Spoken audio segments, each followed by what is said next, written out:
نستغفره ونؤمن به ونتوكل عليه ونعوذ بالله من شرور أنفسنا ومن سيئات أعمالنا من يهده الله فلا مضل له ومن يضلله فلا هادي له ونشهد أن لا إله إلا الله وحده لا شريك له ونشهد أن سيدنا ومولانا محمدا عبده ورسوله صلى الله تعالى عليه وعلى آله وأصحابه وأزواجه وذرياته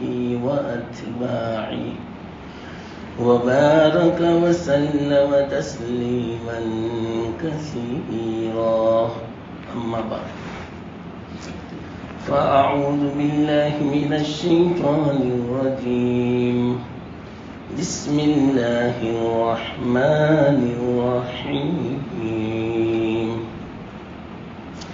إن الله مع الذين اتقوا والذين هم محسنون صدق الله العظيم.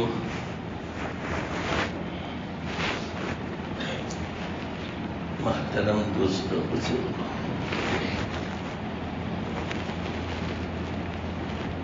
ایک ضروری بات اس مجلس میں انشاءاللہ مجھے آپ حضرات کے سامنے پیش کرنی ہے. اس پر اگر ہمارا عمل ہو جائے، بظاہر آپ بات سننے کے بعد یوں خیال کرو گے یہ تو ہم نے سنی ہوئی ہے باتیں، لیکن اصل عمل ہے. تو ضروری بات یہ ہے، آج کل پوری دنیا میں حالات مسلمانوں پر خصوصی طور پر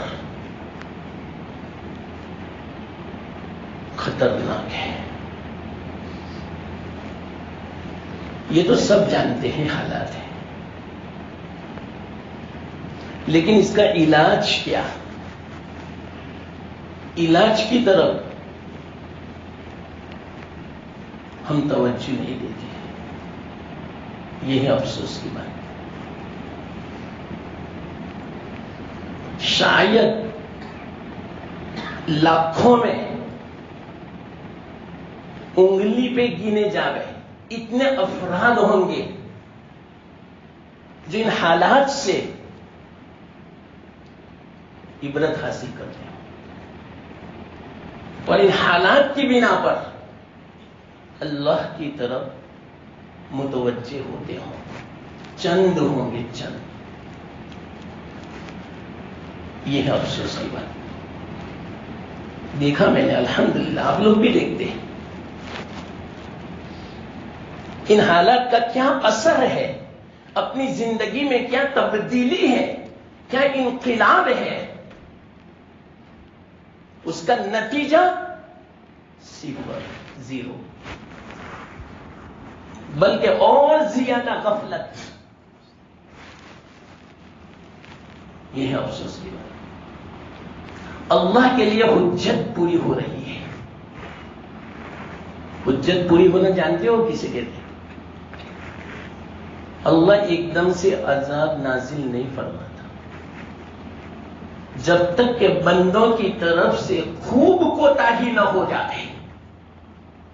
سمجھانے کے باوجود علماء سمجھاتے ہیں، اللہ خود سمجھاتا ہے حالات کے ذریعے سے، لیکن اس کے باوجود وہ سبق نہیں لیتا. اس سے عبرت حاصل نہیں کرتا، اپنی غفلت کو دور نہیں کرتا، اللہ کی طرف متوجہ نہیں ہوتا، تو پھر اللہ کی حجت پوری ہو گئی۔ اس کو بولتے ہیں حجت کا تام ہونا۔ یہ بڑی خطرناک چیز ہے حدیث میں کہ اللہ اپنی حجت پوری کرنا چاہتا ہے۔ حجت جو پوری ہو گئی اللہ کی، اب عذاب نازل ہوگا اور ہو رہا ہے۔ اللہ کی پکڑ۔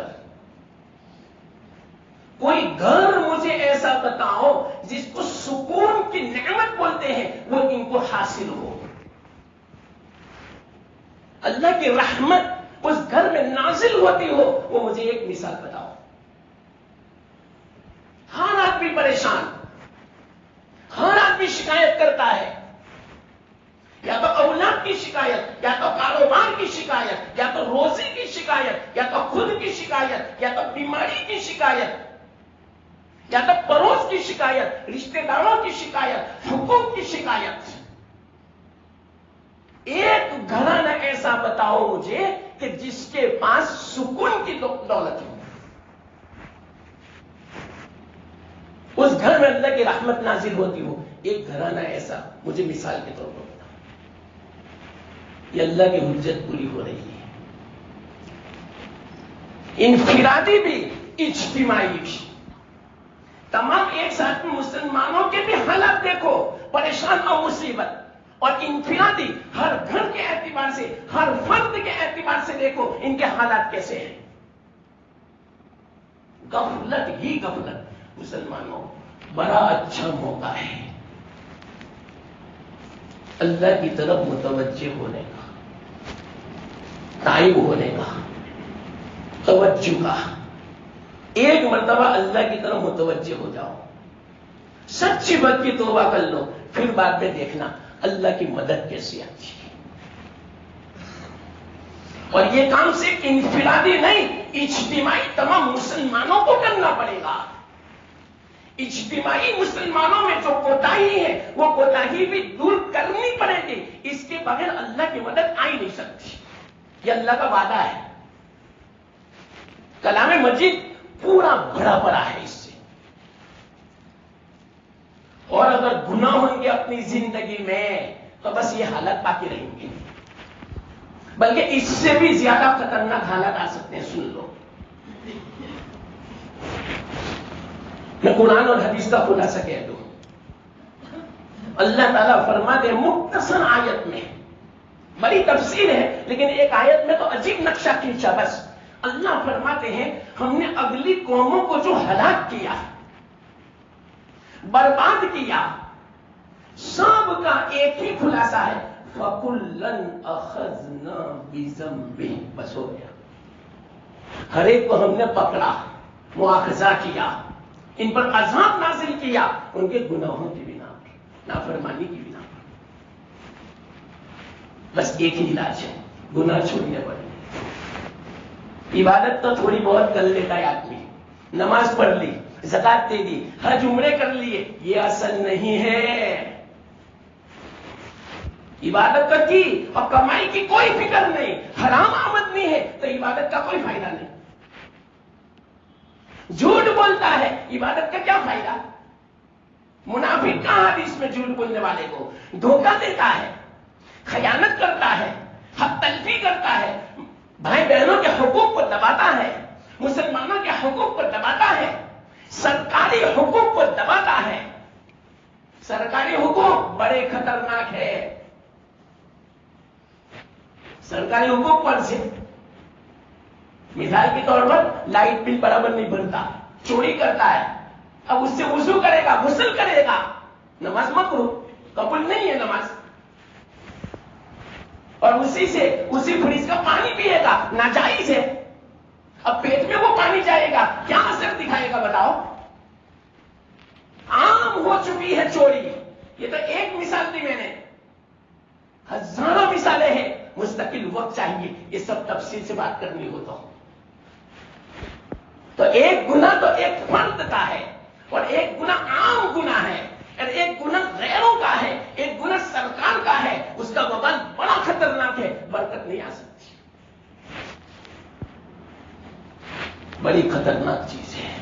تو اللہ فرماتے ہیں گناہوں کی بنا پر پکڑ آتی، تو ہم نے نماز پڑھ لی، عبادت کر لی، تہجد پڑھ لی، تلاوت کر لی، تسبیح پڑھ لی، سب کچھ کر لیا، لیکن ہم دیکھتے نہیں کہ میری آمدنی کیسی ہے۔ جھوٹ بول کے میں کماتا ہوں، دھوکہ دے کر میں کماتا ہوں، کسی کے حق تلفی آپ نے کی ہے، کسی کا حق دبایا ہے، تو یہ عبادت کام نہیں آئے گی۔ اصل گناہوں سے بچنا ہے، اور جو گناہوں سے بچے گا اسی کے ساتھ اللہ کی مدد آئے گی۔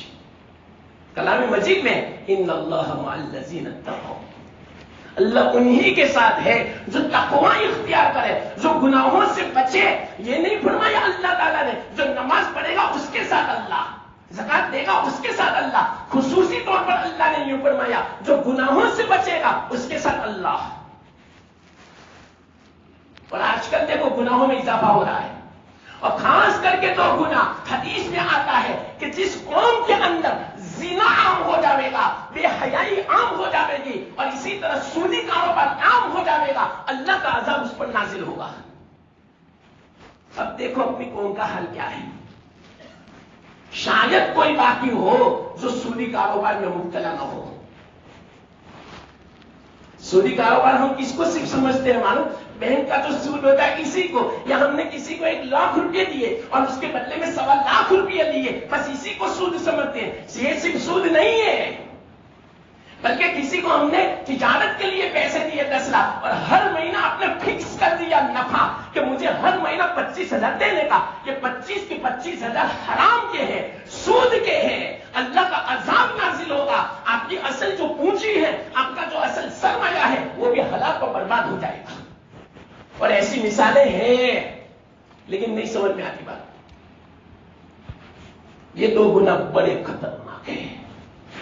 اور اسی طرح بعض لوگ مسئلے پوچھتے ہیں، اس لیے مجھے پتا ہے، گروی کے طور پر کوئی چیز رکھی، گاڑی رکھی، بائک رکھی، زمین رکھی، دکان رکھی، اور اس سے فائدہ اٹھانا شروع کر دیا، وہ خود گاڑی چلانے لگتا ہے، خود دکان کو استعمال کرنے لگتا ہے، خود مکان میں رہنے لگتا ہے، حرام ہے، حرام، سود ہے، سود۔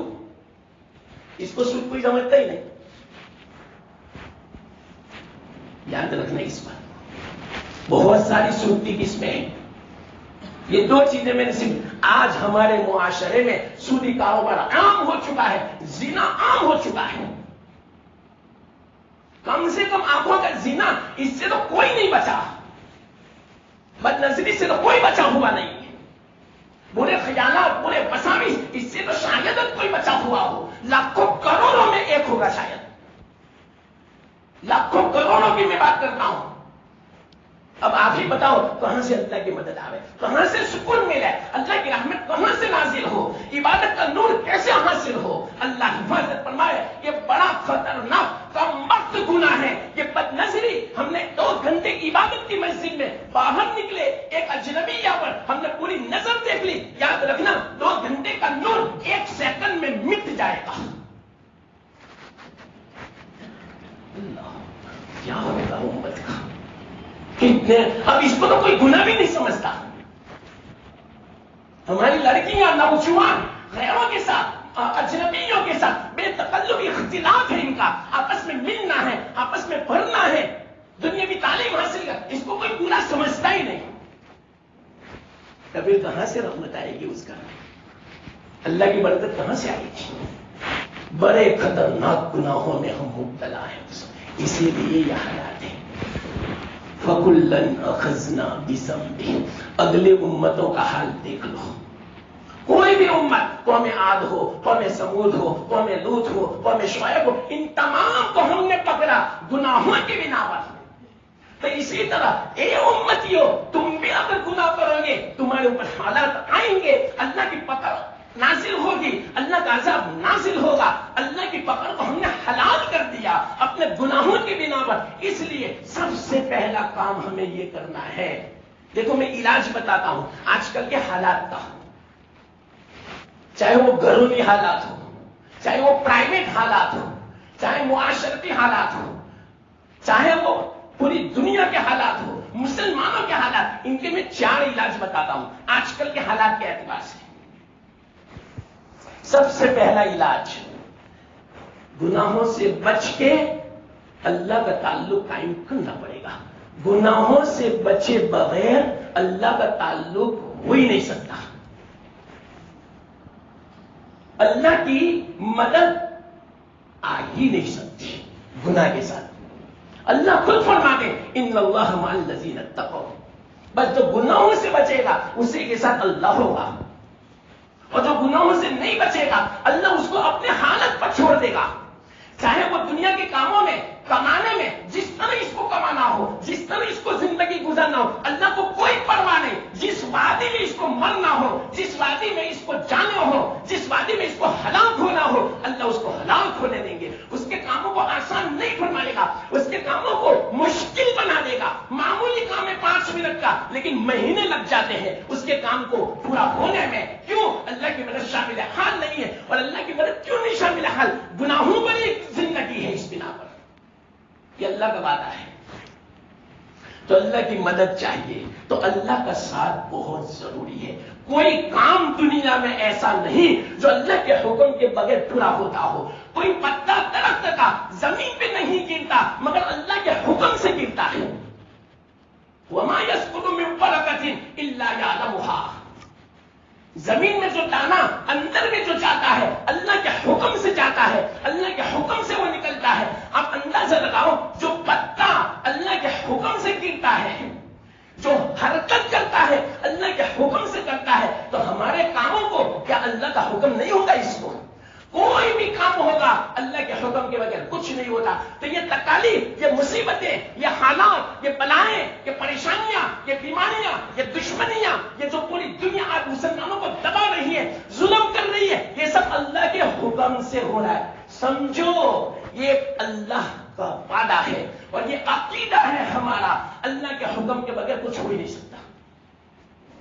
اتنے بڑے واقعات آج دنیا میں دیکھو مسلمانوں پر، کیا اللہ کے حکم کے بغیر ہو سکتا ہے؟ اللہ کا حکم ہے، لیکن اس کے باوجود مسلمان ہے کہ سدھرنے کا نام نہیں لیتا، اسلام کا نام نہیں لیتا. مسلمان ہے کہ اللہ کی طرف توجہ کی بات نہیں کرتا، تائید نہیں ہوتا، متوجہ نہیں ہوتا. بہت افسوس کی بات ہے. تو حالات اس سے بھی زیادہ خطرناک آ سکتے ہیں اگر جو ہم اپنی اصلاح نہیں کریں گے. تو اللہ کا ساتھ ضروری ہے. ایک مثال مختصر میں دے دوں. حضرت موسیٰ علیہ السلام کے زمانے میں ایک بہت بڑا فلسفی تھا، افلاطون. ان کو اس زمانے کے لوگوں نے کہا کہ بنی اسرائیل میں ایک آدمی نے نبوت کا دعویٰ کیا ہے، آپ بھی ذرا سن لو. تو کہا میں ایسا سوال کروں گا، اگر وہ جواب دیتے ہیں تو میں مانوں گا کہ واقعتاً یہ نبی ہے، نبی کے علاوہ اس کا کوئی جواب نہیں دے سکتا. تو کہ چلو کوئی حرج کی بات نہیں. موسیٰ علیہ السلام کی ملاقات ہوئی افلاطون کی. بڑے عجیب و غریب واقعات ہیں افلاطون کے. اللہ تعالیٰ نے عجیب صلاحیت عطا فرمائی تھی افلاطون کو. نفس کے خلاف کام کرنے کی بنا پر، جو نفسانی خواہش کے خلاف کرتا ہے، اللہ عجیب کرشمے دکھاتا ہے اس کے ہاتھوں سے. عجیب اللہ تعالیٰ نے یہ صلاحیت رکھی ہے نفس کے خلاف کرنے پر. تو افلاطون آیا حضرت موسیٰ علیہ السلام کے پاس اور موسیٰ علیہ السلام سے پوچھا کیا آپ نبوت کا دعویٰ کرتے تھے؟ کہ ہاں جی ہاں، کہ میں بنی اسرائیل کا نبی ہوں، اللہ تعالیٰ نے مجھے نبی بنایا.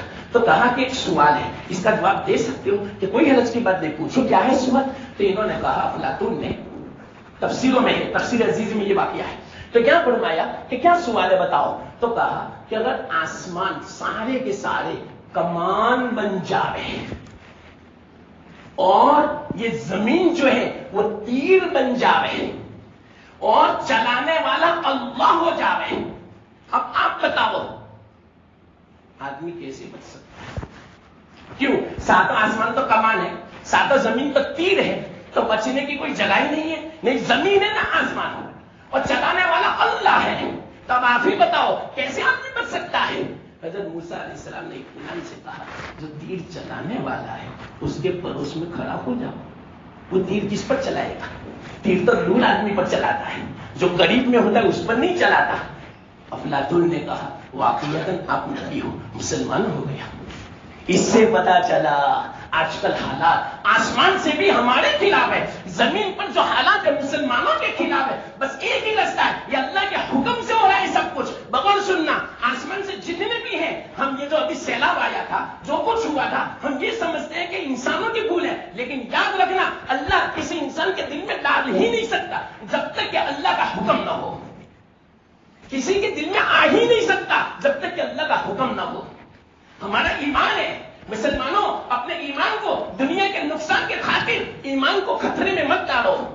ایمان کی بڑی قیمت ہے. ایمان کا مقابلہ پوری دنیا کی دولت نہیں کر سکتی. اگر ایمان اگر باقی ہے اور پوری دنیا کی اگر دولت ہمارے پاس ہے وہ ختم ہو جاوے لیکن ایمان باقی ہے تو انشاءاللہ العزیز وہ فائدے میں ہے، وہ نفع میں ہے، نقصان میں نہیں ہے. لیکن اگر نقصان ہوا دنیا کا یا دنیا کا نقصان نہیں ہوا، اس کا ایمان چلا گیا، اس نے ایسی بات کہی اپنی زبان سے عقیدے کے خلاف، اللہ ناراض ہو جاوے، ایمان سب ہو جاوے، تو یوں سمجھو کہ سب سے بڑا نقصان ہوا، فائدہ نہیں ہوا.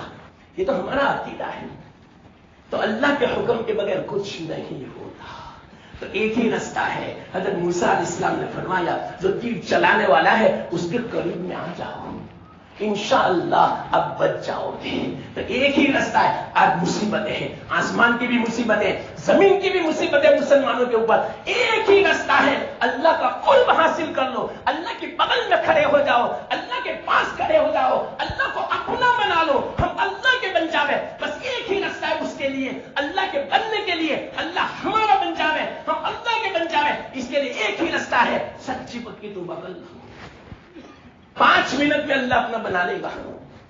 جو بندہ مبغوض ہے، اللہ کا دشمن، اللہ سے دور ہو چکا ہے، توبہ جو کرتا ہے تو 5 منٹ میں وہ بندہ محبوب بن جاتا ہے اور اللہ تعالیٰ اس کی دعاؤں کو قبول فرماتا ہے. ایک ہی رستہ ہے اس زمانے میں کہ ہم اللہ کے ہو جائیں، گناہ کو چھوڑ دیں. خود دیکھیں کہ میری آمدنی کیسی ہے. مسلمانوں ذرا سوچو، میں عاجزانہ آپ سے درخواست کرتا ہوں اس کی طرف خاص توجہ دو. آمدنی کی طرف، چوری کی نہ ہو، حرام کی نہ ہو، اللہ کے نافرمانی والی نہ ہو، سنت کے خلاف نہ ہو، جھوٹ والی نہ ہو، خیانت والی نہ ہو. کسی کے حد تک ایسا ہو تو اللہ کے واسطے دے دو. بہت بڑا وبال پیدا ہوتا ہے اس سے، گھر میں بھی وبال، اللہ کا عذاب نازل ہوتا ہے، رحمت نازل نہیں ہوتی. اپنی اصل جو حلال پونجی ہے وہ بھی برباد ہو جانے کی. مسلمانوں میری درخواست ہے عاجزانہ ذرا اپنی آمدنی پر نظر کر لیا کرو کہ میری آمدنی کیسی ہے.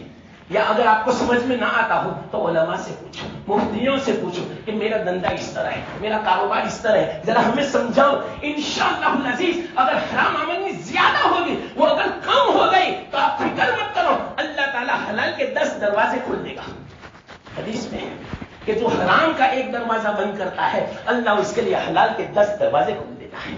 تو آمدنی پر خاص توجہ دیں اور اپنی نسلوں کی حفاظت کریں اور اللہ تعالیٰ ہماری بچیوں کی حفاظت فرماوے، بے حیائی سے بچاوے. اپنے گھر میں جو ایک بچی اگر اس طرح ناجائز تعلق رکھنے والی ہوگی، آپ تہجد گزار کیوں نہ ہو، آپ نماز کے پابند کیوں نہ ہو، اس گھر میں برکت نہیں آئے گی، رحمت نہیں آئے گی. اپنے بچیوں کا خیال رکھو، اپنی عورتوں کا خیال رکھو کہ اس کا تعلق غلط تو نہیں ہے، یہ بے حیائی والا معاملہ تو نہیں کرتی، غلط کسی سے باتیں تو، غلط کسی سے تعلق تو نہیں ہے. اس کی طرف خاص توجہ دو اور خاص کر کے جو بچیاں کالج میں پڑھنے والی ہے اس کی طرف تو کڑی نظر رکھو.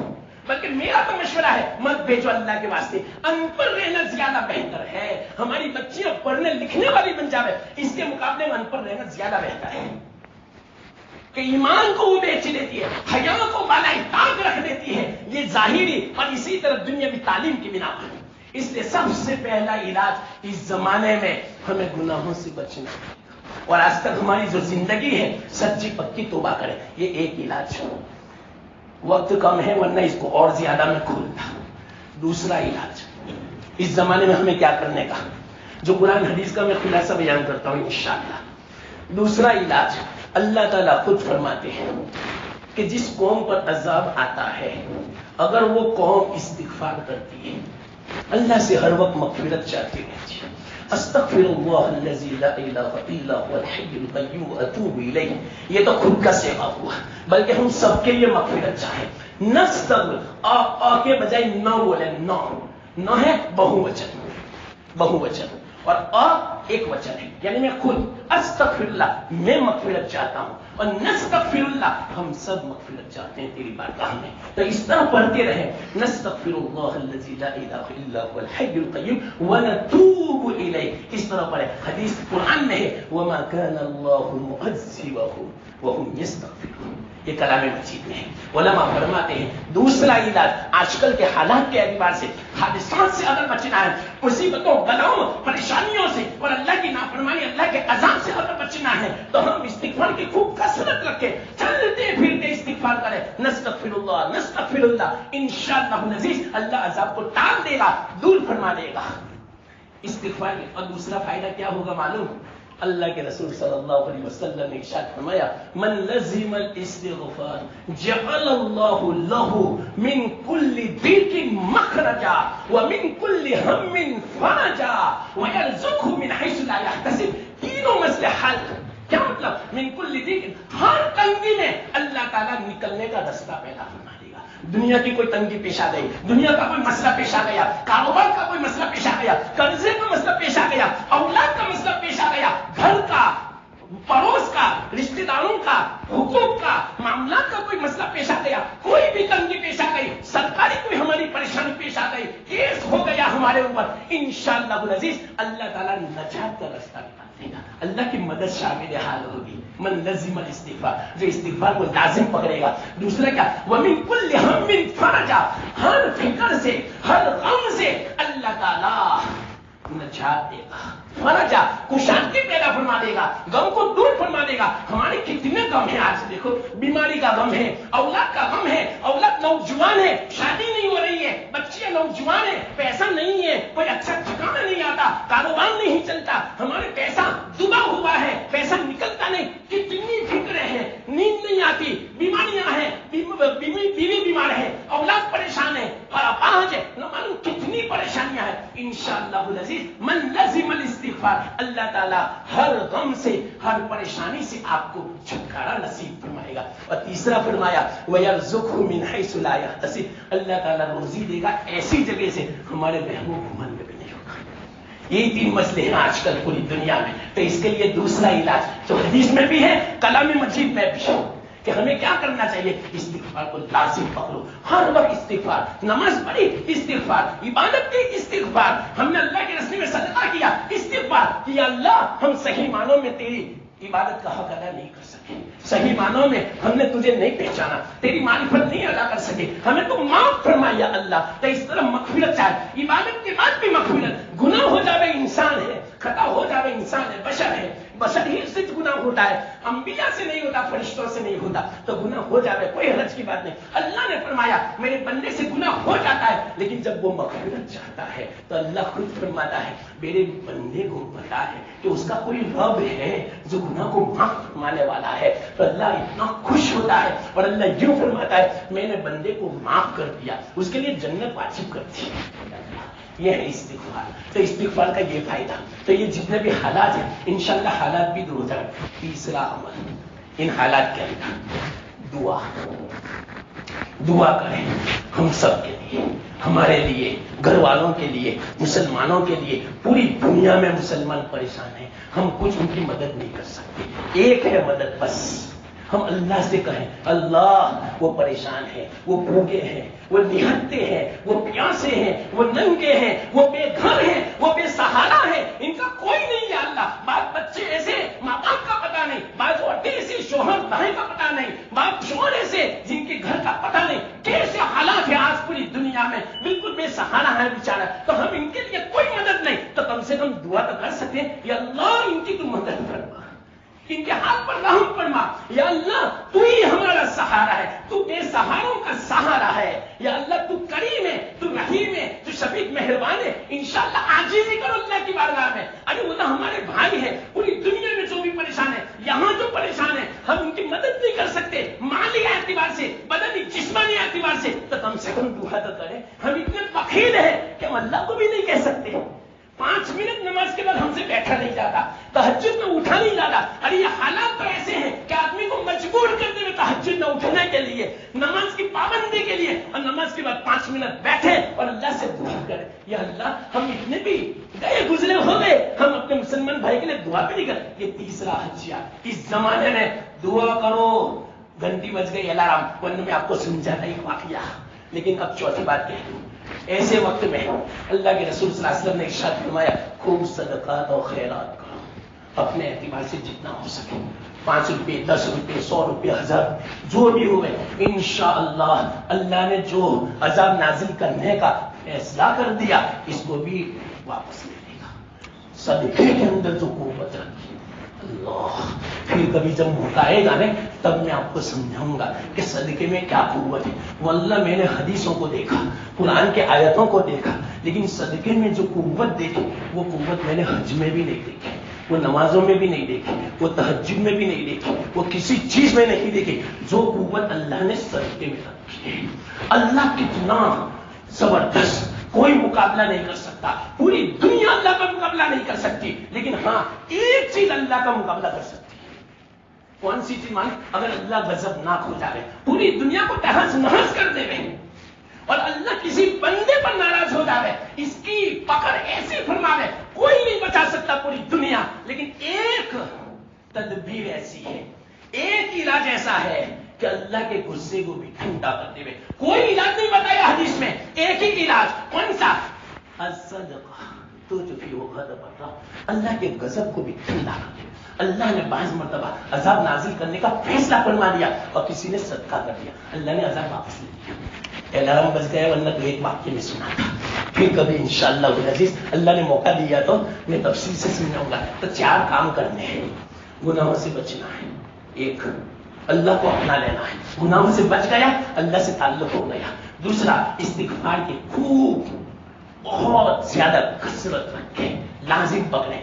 تیسرا دعاؤں کا اہتمام. اور چوتھا آپ سے جتنا ہو سکے اللہ کے راستے میں صدقہ کرو. اللہ نے جو کہنے کی توفیق دی اللہ اس کو قبول فرمائے. مجھے آپ کو پوری دنیا کے مسلمانوں کو اس پر عمل کی توفیق عطا فرمائے. یہ بیان صرف آپ کے لیے نہیں ہے، پوری دنیا کے مسلمانوں کے لیے ہے. انشاءاللہ یہ بیان جہاں بھی پہنچے گا ان سب کے لیے یہ بیان ہے. آج کل کے حالات کے اعتبار سے قرآن حدیث کا میں نے خلاصہ بیان کیا.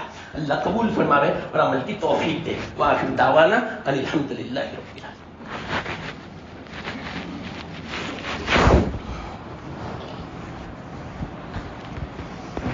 مقامی حضرات اپنے مستورات کو یوسف بھائی مدنی کے گھر پہنچائے. انشاءاللہ تعلیم کا پروگرام ہوگا.